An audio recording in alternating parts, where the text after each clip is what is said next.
はい、今日はミレーナあるあるとして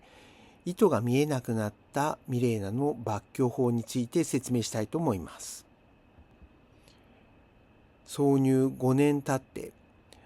濃度が下がってきますからミレーナを抜去しなければいけないという段階で糸が見えないということが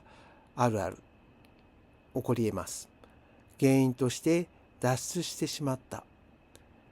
糸が経管内にあって見えないだけ、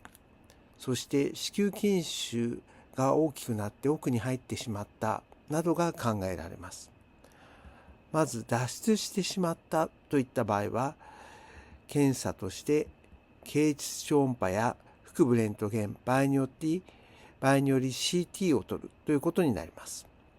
経腟超音波検査ではプローブをひねり、幅2センチの白い2点の像としてミレーナが描出され、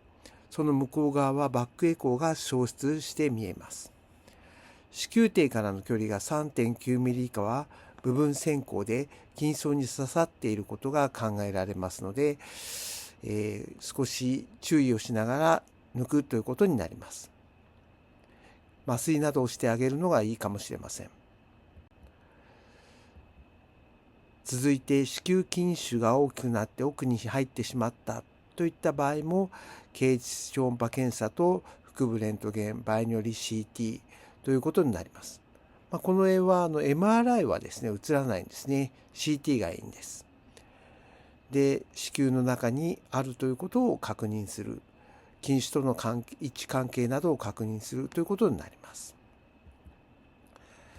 そして脱出していない、糸が経管内にありそうといった場合に、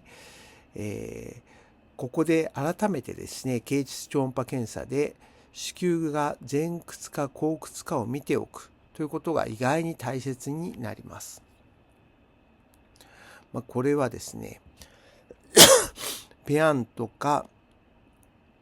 塚原監視で盲目的に経管内の糸を引っ張るということになるわけですけど、もしくはですね、子宮鏡で、糸をミレーナ自体じゃなくて糸を外し子宮ごと抜去するということになるわけですが、多くは最初はですね、このペアンとか塚原監視で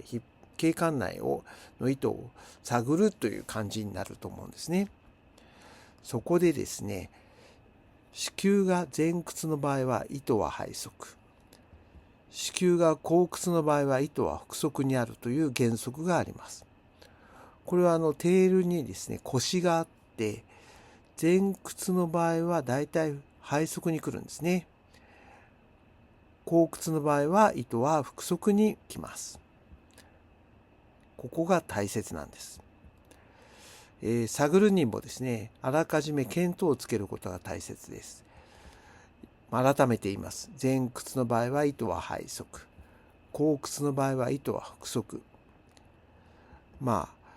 前屈か後屈かでですね、糸の位置がだいたい見当つきますから、そちらを狙って、掴んでみるんですね。ペアンで掴む場合もですね、まっすぐ入れてはダメです。斜めに入れることによって多く引っかかることが多くなりますので、ぜひお試しください。